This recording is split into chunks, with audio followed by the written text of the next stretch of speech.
This is Pet Life Radio. Let's talk pets. Welcome to Animal Rights on Pet Life Radio.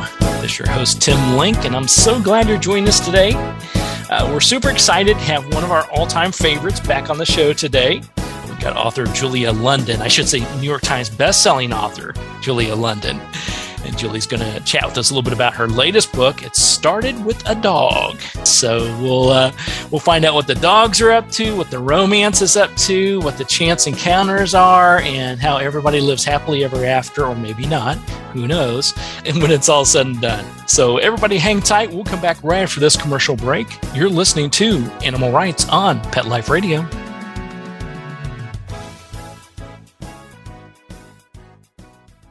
How many of you have pets? My hand's raised. Now think about how lucky you are to have such a sweet little pet in your life, and that pet is lucky to have you too. But unfortunately, there are countless pets out there that don't have a home to call their own. However, Bob's from Skechers is trying to change that. So we developed Bob's for dogs and cats to help pets in need. With every purchase of adorable Bob's footwear or fun, stylish apparel, or even the cutest Bob's pet accessories, Skechers makes a donation to Petco Love to help save shelter pets. And with your help, we've already saved the lives of over 1 million pets and raised over $7 million.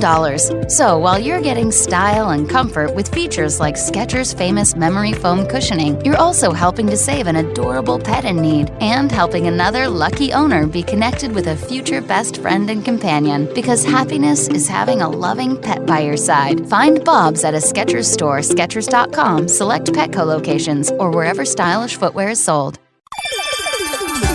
Let's Talk Pets on PetLifeRadio.com.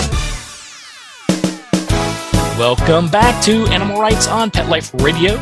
Joining me now is New York Times bestselling author. You know her from The Lucky Dog, and now she has her latest novel, It Started with a Dog. It's author Julia London. Julia, welcome to the show. Hello. Thanks for having me back, Tim. Yeah, it's always great to have you back. We appreciate it, and we're super excited about the latest. It started with a dog, which it always starts with a dog and ends with a dog, in my opinion. But yes. So tell us a little bit about the novel, without giving away all the secrets, and how this twists and turns and romances and all this good stuff happens, and of course, how the dogs come into play. Yeah, it's a romantic comedy, a rom-com. And, You Lucky Dog started when a dog walker switched up two basset hounds that looked identical. And that's how the people met. And in this book, on Christmas Eve, some people are in a joint ride share, horrible weather. The driver slams on the brakes and phones go flying. And they end up with the wrong phone. And one of the woman, when she picks up the phone, the wallpaper is of this giant white dog with a pink tongue hanging all the way out. And the man starts texting her immediately. Neither one of them have security on their phones, but that's how they meet. And she's attracted to him because he's got this dog. And so when they meet up later, like a week later, back in Austin, both books are set in Austin, to exchange phones, they kind of like really hit it off. But we come to find out that they are about to go head to head in a coffee shop war. It's sort of like a spin on You've Got Mail, where at first they don't know that they both have coffee shops, and then they find out they do. And one's like the old Standard Diner, and the other one's like the brand new Starbucks on steroids, is how I described it. And then they go to the mat when the King Mutt competition comes into play, which is a rescue organization has a fundraiser where businesses sponsor dogs and people vote with their dollars for their favorite rescue dog. And it's a big deal. So they each take a rescue dog, each coffee shop. And so now they're competing with their three-legged dachshund and their mean old bulldog against each other. So that's pretty much it. That's what goes on in the book. I love that. She became attracted to him because of his dog. That's yes. Another good reason to keep a dog handy, just in case. It kind of reminds me of the old, I guess it's actually true. Some of there are places around the U.S. where you can rent a dog for the day for either fun times or for rescue, it's great for the dating scene. Yeah. So with this particular romance, when we talk about it, how do they handle it? How do you go from having a a chance encounter to being instantly moonstruck, we'll say, or starstruck, and then all of a sudden you find you're in intense competition in more ways than one? Well, they did a lot of texting at first over that week of the holidays. And, that's why it's so intense. But, so they're really into each other. And then they find out that, he actually has taken a leave of absence to help with the family coffee shop because his parents are running it and they're not up on the new lingo or anything that's going on. They think frappuccinos are ridiculous, that kind of thing. And they're just all about the coffee and the pie. And the new coffee shop has all the bells and whistles. All the seating are suspended baskets from the ceiling. So, it just looks really cool. And so they decide they're going to, at first they say, okay, well, this isn't going to do anything to us. But then as time goes on, it becomes a pretty stiff competition. And then when you bring the rescue dogs in, well, then they really get into it. They get the weenie dog a billboard to wear, like a wearable billboard, vote for Right. me. And so she's really upset about that because she didn't think of it.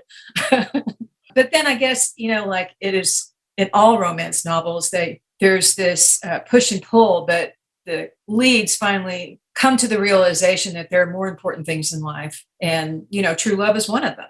That's right. And true love, and you've already got the dogs there, so you're set there. Yeah. And it is interesting how it almost, and when I read through it, it was like the almost an earmark for society today.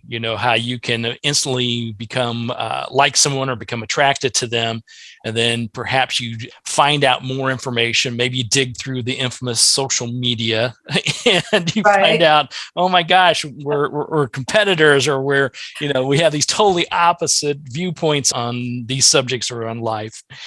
And how do you overcome that? And I love how you said that, love conquers all. Love overrides everything. Yeah. And of course, they're going to have to make some tough decisions in order to be together. But they finally decide that being together is worth, maybe not winning King Mutt. There's more important things to have the ribbon and the trophy on the shelf, I think so. Now, I love how you put together the coffee shop themes, and I want to talk to you about that here in a moment. But it does interest me. This is a total side note, but we are addicted to, my wife and I are addicted to Starbucks. She, in particular, since she's not in the room, I can say this. She has a Java chip Frappuccino fixation, and I know it by heart. I know how to say it exactly how the Starbucks folks like to hear it. But the interesting thing about that is we have 4 Starbucks within about 2 miles of our house in any direction. And the challenge is they've had a problem keeping up with staffing. So we never know which one's open, or they could shut down at any moment. They say they're open till 5:30 and they close at 2:30, which is very frustrating. And meanwhile, there's this new hipster, new novelty little coffee shop that's opened up right around the corner. And they are hip to all the lingo, and they're not allowed to, of course, use the word frappuccino. That's trademarked. But they have their own version and all that. So when I read through this, I'm like, I sort of get where they're coming from on all this, because the hipster place, being old and stubborn, I don't like to know the new hipster terminologies. I want just to go in and order what I want to order that I'm familiar with. Right. They even have one of the Lucky Star coffee shop is the old style diner, and then Deja Brew is the new one. And the Lucky Star puts in an express lane, and their advertisement is, "Are you tired of waiting in line behind the frappuccinos? Well, come over here and get your coffee very quickly. You don't have to stand there." But I should say that in this book there is a Starbucks close by too. Starbucks is hard to beat in any city. Yes. And it is and I'm going off on a Starbucks theme here, but it just, when I read this, all this struck true to heart with me. I have friends and colleagues. I used to work for a company out of Cambridge, England. And of course, my British friends would always harass us by how many Starbucks we had in the neighborhood. And during my last visit, they not only opened up a Starbucks in the town square, but 2 doors down, their local bookstore also opened up a Starbucks. Yeah. So they had 2 Starbucks within less than 10 steps from each other, basically, is what it was. That's right. And in this book, Starbucks also gets a rescue dog. So there's a lot of rescue dog competition a lot of on the street. I love it. So let us pause there because I want to get into more of the writing styles. But before we leave for the commercial break, when you're putting together this book, it started with a dog and you're putting together the themes of the book. What makes this one unique compared to, say, Your Lucky Dog? Or is it a parallel? Does it sort of feed off of each other? What can fans expect from this one that's perhaps a little different or perhaps very familiar to them? Well, they're both set in Austin is really the only link between the two books, other than they're dog centric. The thing about it started with a dog is that the competition is based on a real competition that happens in San Antonio every year. And San Antonio is very unique in Texas that they have what they call Fiesta, which is it's a week-long celebration of the Battle of the Alamo. And in the San Antonio Humane Society has the King Fido or King Ray Fido, they call it. Now they do it differently. You're just voting for dogs online. They don't actually appear at businesses, but it's a huge fundraiser for them. And I took that idea and set it in Austin, 90 miles north, and actually put it in businesses. But I just thought it was such a great example of some of the creativity that rescue organizations have. And it's quite famous in South Central Texas. And so that's, I borrowed it, but it's basically that from San Antonio. There you go. Well, I like that too. And you do, being a former president of a humane society, each rescue organization is all about trying to get as many dogs and cats and various animals to their right and perfect forever homes. But there is that competition. It is an underlying competition of trying to come up with something that's unique to get people to pick yours perhaps first. And I'm very familiar when you mentioned Austin, very familiar with the some of the Austin rescue organizations, Austin Pets Alive, and the various folks there I've worked with over the years. But it is a unique way. And I love how you pulled from that and blended it into the novel, and also maybe give some people some food for thought as they're working with rescues or volunteering or thinking about adopting a rescue animal. So yeah, and all the rescues in this book are adopted. There you go. Gotta like it. Happy endings for everyone. That's right. Sounds great. All right, we're going to go to a quick commercial break. We'll come back and continue our conversation with Julia London, talk to her a little bit more about her novel, It Started With a Dog, and then talk to Julia a little bit more about her writing and writing styles and all the things that go into making a fantastic romance novel, we'll say. So everybody hang tight. We'll come back right after this commercial break. You're listening to Animal Rights on Pet Life Radio. Sit. Stay. We'll be right back after a short pause. Well, 4 to be exact. For those fortunate to have experienced the deep bond and unconditional love of a companion animal, the death that follows can be one of the most difficult and misunderstood losses to go through. Many times, this devastating loss goes unrecognized and trivialized by family and friends, leaving grieving pet parents struggling to find healthy ways to cope with the loss.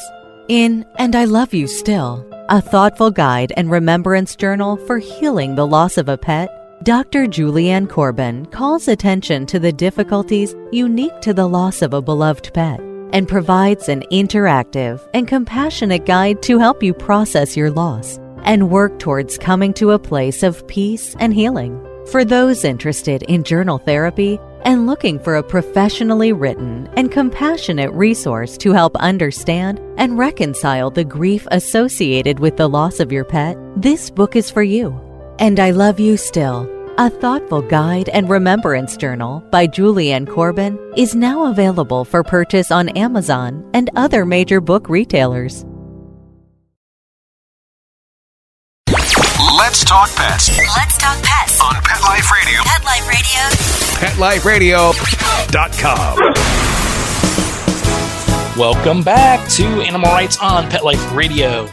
Continue our chat with New York Times bestselling author Julia London. Now, Julia, when people pick up a copy of this book or your other wonderful novels that you have, is there a takeaway you want either from this book or each book, or is there an overall theme that you're hoping by the time they're all said and done reading it, they're thinking, here's what I got from that?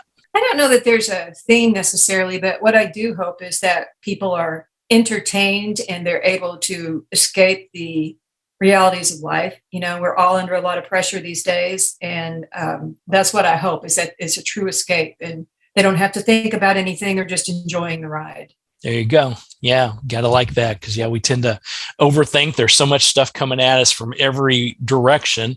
And this book in particular, it started with a dog, gives you a chance to forget about life for a while, other than coffee and rescue dogs and competitions and finding true romance. Other than that, it allows you to escape from things for quite a while. Yeah. Now, when you're putting together your novels, walk us through that process as far as how far in advance do you think of a theme, or your editors are saying, okay, what's the next one you got? And how does that whole flow work for you as far as finding the topic and blending in things? And like you said, pulling from real life events or real life stories to blend it into your rom-coms. Yeah, that's, boy, that is not, I don't have a quick answer for that, but, all of my books are love stories.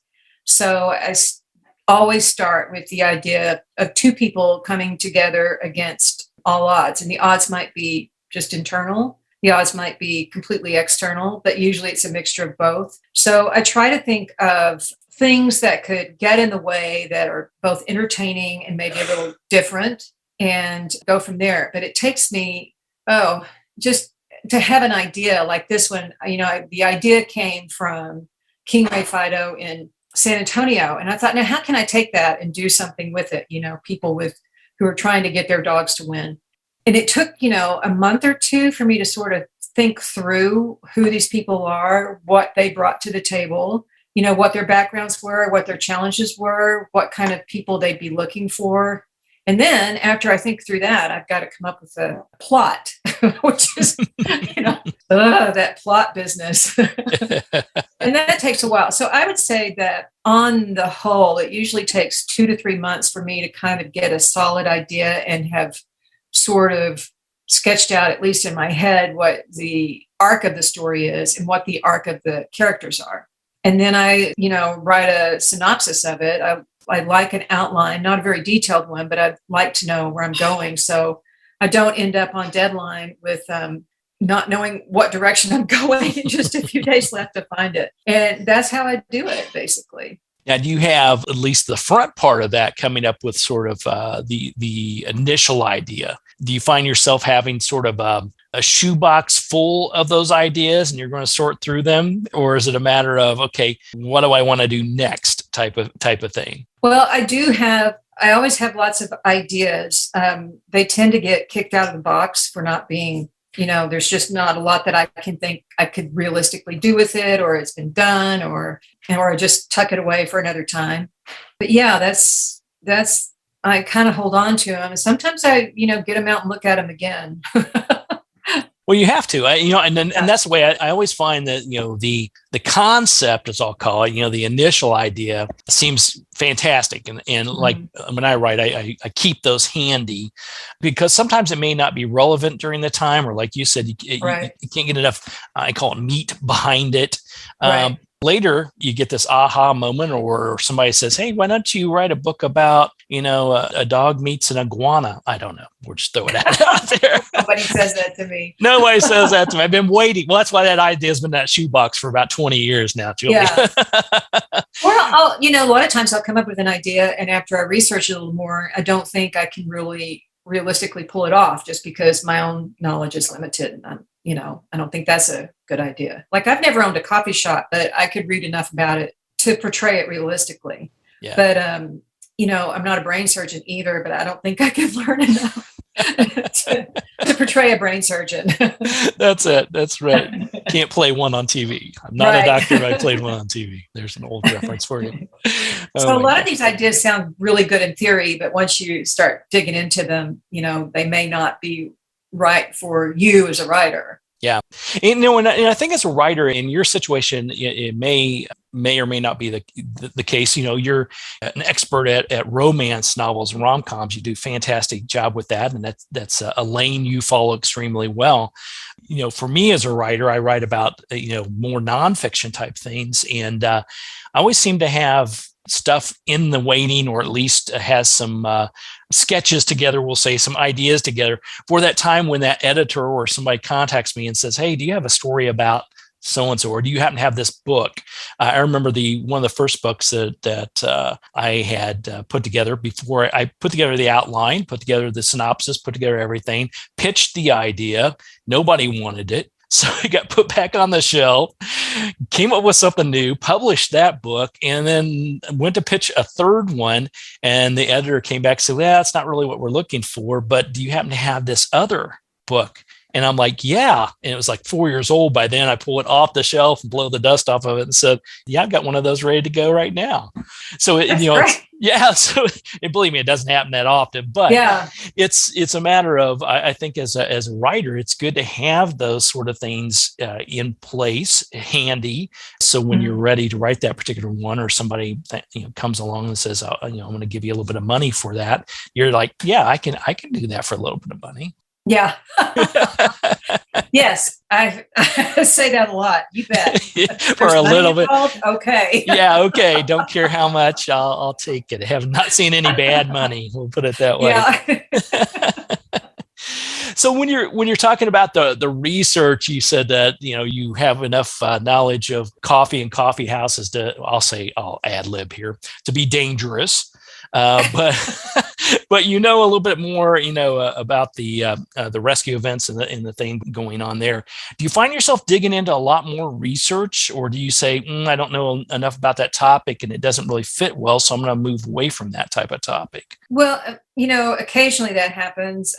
I guess just the subconscious kind of steers me towards things that interest me. So, I may have like a cursory knowledge but at least an interest in it. And so that's how a lot of it's done. But I don't mind reading up on things. You Lucky Dog, he was a neuroscientist, and he did, he studied lots about the brain. And I read a couple of books about it just to learn how the brain functions and how the brain makes emotion, so I could portray that. Now, I don't have like a treatise in any of these books. It's just like, a couple of sentences here and there, but it's enough to make it convincing. And it just interested me. So I guess that's why I can do it. I don't really know. I've never really thought about it. That's why I'm here, Julia, to ask the tough questions.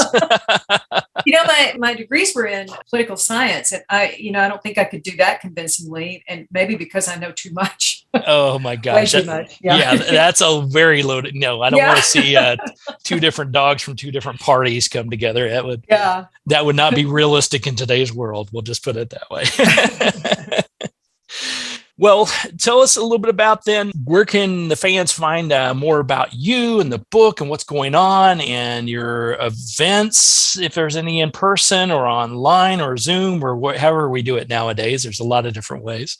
How can people keep track of it and also pick up a copy of it? It Started with a Dog. Well, It Started with a Dog, wherever books are sold. It just came out officially today. And, I have a website, and I'm on Instagram and Twitter. I am on Facebook, but it's just kind of a place to put information. I don't really I'm like not personally on Facebook. Right. But it's Julia F. London on Twitter and Instagram. But I keep a lot, make a lot of announcements, and I have a newsletter that you can sign up at my website. I send out once a month with all the news about upcoming books, book sales that, my publishers are always publishing, putting some of my older books on sale. I do interviews with other authors in my newsletter. So that's a good place to find out about me. And there's just a lot of information there. Good. Well, we'll make sure we get that information out so everybody knows. Obviously, I can get the book It Started with a Dog at all your favorite bookstores. And of course, then they can follow you and all your events, and also keep a track of all the wonderful stuff's going on. And the next book, which I'm sure is already in the works. Yeah, I'm a little slow on that one, but there is another one in the works. I'm just not, we were talking about, that idea, and I haven't fully formed the idea yet, so I'm running a little bit behind. So there you go. Well, it'll come to you usually about 4 a.m. That's about the time when the good ones. Well, Julia, congratulations again on the latest novel. Yeah, it's once again, It Started with a Dog. Everybody pick up a copy of it. You're going to love it, and forget about life for a while. Find true romance, find out about dogs, and then find out more about coffee, which those are the three favorite things in the world: coffee, dogs, and love. So So congratulations again, Julia. We'll look forward to chatting with you some more down the road, and take care. Thank you so much, Tim. All right. Well, we're coming to the end of the show today. I want to thank everyone for listening to Animal Rights on Pet Life Radio. I want to thank the producers and sponsors for making this show possible. If you have any ideas, comments, questions, or authors you want to see on the show, drop us a line. Drop us a line at petliferadio.com. While you're there, check out all the other wonderful shows and hosts. It's a cornucopia of great entertainment. So till next time, write a great story about the animals in your life. Put in a book, an article, or anywhere else you want it. Just get it out there. And who knows, you may be the next guest on Animal Rights on Pet Life Radio. Have a great day. Let's Talk Pets, every week on demand, only on PetLifeRadio.com.